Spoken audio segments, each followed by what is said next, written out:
I want to show you how to fix the clays that are so hard and I can't work with. They are so hard that when you break it with your hand, they literally lose little pieces. You see how hard it is.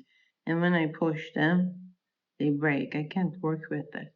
So in order to fix this, all I need is a little oil, baby oil. I will just do this, cut them in very, very little pieces.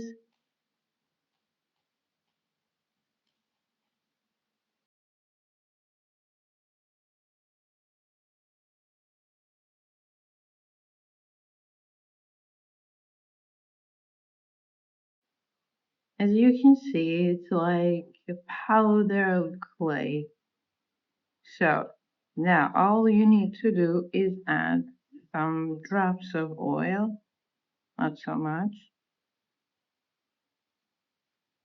And then, since I don't like to touch the clay, I just wrap the base of my workplace, which is a little nylon, and try to cover all the little clays with the oil,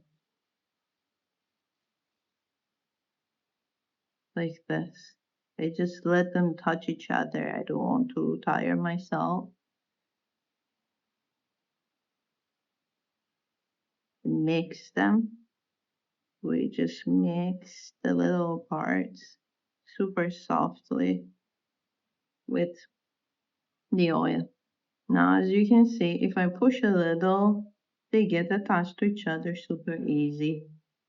Before they were so dry that this wouldn't happen. So now you see, now they are completely attached to each other. And if I just push harder, they will be again like a normal clay.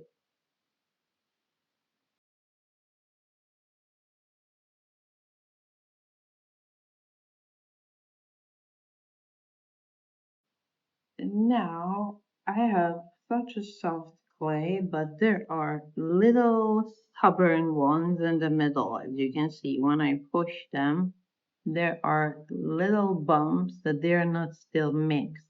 So what I do usually is to do this and push. They have to be mixed. So I push them as much as all of them are soft and normal again. And we do this part till we have a soft clay. And don't worry if your clay is super soft that you think now it's too much. You see all those bumps? They should be still mixed. You can add other stiff clays or just leave it for a while outside or on a piece of paper and it will absorb the oil and you will have a normal clay again. So this is the final result. And as you can see, it's a very soft clay. I mean, there are still, as you can see, bumps, but I'm gonna get rid of them. But now I can use this. You see, now that I push, there is no breakage, there is no cracks. I can work with this much easier. And this is the final result with just a little baby oil.